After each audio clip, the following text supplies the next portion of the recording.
Montessori Kadambini block প্রাথমিক স্বাস্থ্যকেন্দ্রের স্বাস্থ্যকর্মীদের অবস্থান বিক্ষোভ এবং প্রতীকী ধর্মঘট। গত ৪-৫ দিন আগেই কলকাতায় আরজিকর মেডিকেল কলেজ হাসপাতালে সেমিনার রুম থেকে জুনিয়র মহিলার অস্বাভাবিক মৃত্যুর প্রতিবাদে সেই প্রতিবাদকে মন্তেশ্বর ব্লক প্রাথমিক স্বাস্থ্যকেন্দ্রের সমস্ত কর্মরত ডাক্তার, নার্স সহ স্বাস্থ্যকর্মী ও স্বাস্থ্যকেন্দ্রের প্রাঙ্গণে অবস্থান বিক্ষোভ করে বা প্রতীকী ধর্মঘট পালন করে।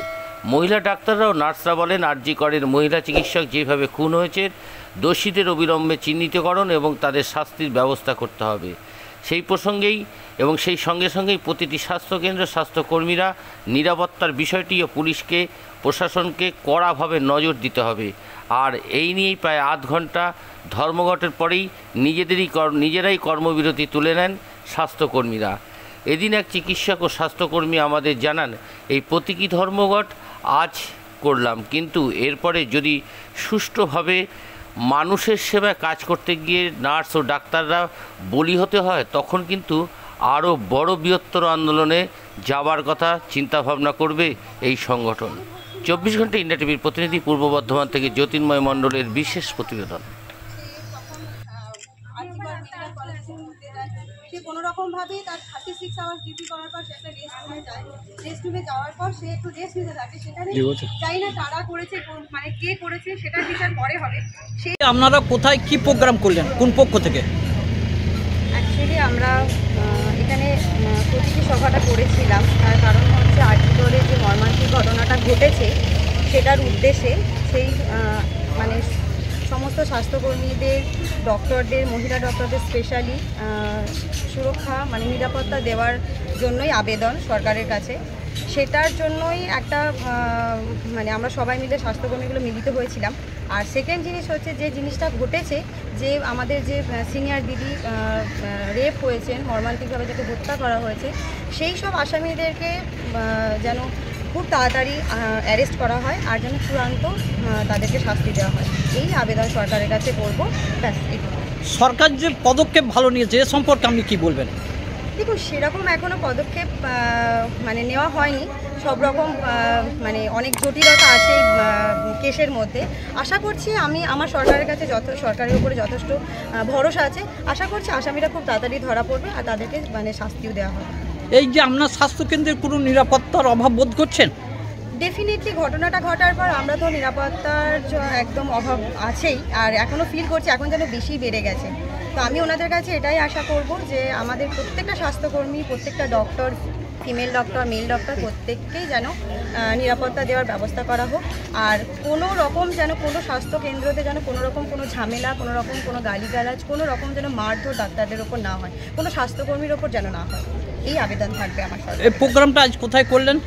আমরা করেছি আমার হসপিটাল মানে প্রাথমিক কাদম্বিনী, মন্তেশ্বর কাদম্বিনী প্রাথমিক স্বাস্থ্য কেন্দ্র। প্রত্যেক স্বাস্থ্যকর্মী এবং ডাক্তার, নার্স নিয়ে নাকি? হ্যাঁ, সমস্ত সবাই ছিলেন। আমাদের সিএইচও, নার্সিং দিদিরা, ডক্টর, ইভেন আমাদের অ্যাডমিন দাদারাও ছিলেন। আপনার নাম পরিচয়? আজকে আপনারা কোথায়, কোন পক্ষ থেকে কি প্রোগ্রাম করলেন? আজকে আমরা মন্তেশ্বর বিপিএসসির পক্ষ থেকে সমস্ত ডক্টরস, নার্সিং স্টাফ এবং হেলথের সঙ্গে যুক্ত সমস্ত স্টাফ মিলে আমরা একটা প্রতিবাদ সভা, প্রতিবাদ মিছিল করলাম আরজিকরের ঘটনার বিরুদ্ধে তীব্র নিন্দা করে। এটা কি মিছিল না প্রতীক ধর্মঘট? এটা প্রতীক ধর্মঘট কিছুক্ষণের জন্য, যেহেতু আমরা স্বাস্থ্য দপ্তরের সঙ্গে যুক্ত এবং আমাদের সেবার সঙ্গে সব কিছুই মানুষের জীবন পর্যন্ত নির্ভর করে, সেক্ষেত্রে আমরা পুরোপুরি ধর্মঘটে নামতে পারি না কখনোই। প্রতীকী ধর্মঘটেই আমরা নামি। কতক্ষণ হলো ধর্মঘট? আমাদের 20 মিনিট মতো প্রতীকী ধর্মঘট ছিল।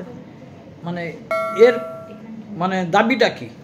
আমাদের একটাই দাবি যে নক্কারজনক ঘটনাটা ঘটেছে আরজিকরে, সেই ঘটনাটা যারা ঘটিয়েছে তাদেরকে অবিলম্বে চিহ্নিত করা হোক এবং তাদেরকে দৃষ্টান্তমূলক শাস্তি দেওয়া হোক, যে শাস্তি দেখে মানুষ ভয় পাবে যে ওই ধরনের কাজ করা তো দূরের কথা, যে কাজ করবে এরকম চিন্তাভাবনাও তারা যেন না করতে পারে কখনো। আপনি একজন মহিলা বা নার্স হিসাবে এই ঘটনাটা কিভাবে দেখছেন? আমি একজন মহিলা নার্সিং স্টাফ হিসেবে রীতিমতো বলতে পারেন একটু ভয়েই পিছিয়ে যাচ্ছি। মানে এতটা আমরা নিরাপত্তাহীনতায় অনেক দিন ভুগিনি, কিন্তু এখন যেন যত দিন যাচ্ছে মনে হচ্ছে আমরা নিরাপত্তাহীনতার মধ্যে দিয়ে যাচ্ছি। এটা অবিলম্বে আমাদের কাটিয়ে উঠতে হবে, কারণ আমাদেরকে তো এত নিরাপত্তাহীনতার মধ্যে দিয়ে চললে হবে না, আমাদের কাজটা করে যেতেই হবে এবং আমাদের মানসিকভাবে আরেকটু আমরা যাতে এগিয়ে যেতে পারি, সেই জন্য সব রকমের সবার সহযোগিতার দরকার এখানে। যে আমাদের প্রশাসনের সহযোগিতার দরকার, যারা আমাদের রাজনৈতিকভাবে যারা আমাদের পাশে আছেন, আমাদের কাজ চান, তাদের সহযোগিতা দরকার, সর্বোপরি পাবলিকের সহযোগিতা দরকার। আপনার এই যে স্বাস্থ্যকেন্দ্রের মধ্যে আপনি কোনো নিরাপত্তার অভাব বোধ করছেন? এই মুহূর্তে এখন আমরা মানে করছি না, তবে মাঝে মাঝে যে একদমই কোনো ঘটনা বিচ্ছিন্ন ঘটনা ঘটে না এমন কিন্তু নয়, সব জায়গায় টুকটাক বিচ্ছিন্ন ঘটনা ঘটে। তবে এই আরজি করে ঘটনা দেখে আমরা একটুখানি ভীতই হয়ে পড়ছি যে কখনো না এই ঘটনা আবার আমাদের যে বিচ্ছিন্ন ঘটনাগুলো সেগুলো না আবার সংঘটিত হয়ে যায়। প্রকৃত দোষীরা যদি না ধরা পড়ে আপনারা কি করতে চাইছেন আগামী দিনে? আমরা আন্দোলনে যেতে চাইবো, যেহেতু সরকার দেখছেন এবং তারা একটা স্টেপ নিচ্ছেন এবং তাদের প্রতি আমাদের যথেষ্ট আস্থা আছে। আশা করছি তারা আমাদের দোষীদের চিহ্নিত করবেন এবং দৃষ্টান্তমূলক শাস্তি দেবেন। তাদের উপর আস্থা রেখেই বলছি, আমরা এই মুহূর্তে কিছু করবো না, তাদের থেকেই তাকিয়ে থাকবো।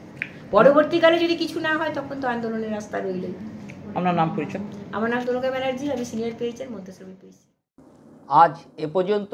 সঙ্গে রাখুন 24 ঘন্টা ইন্ডিয়া টিভি। দেখতে থাকুন সব জেলার সব খবর সবার আগে 24 ঘন্টা ইন্ডিয়া টিভির পর্দায়। নমস্কার।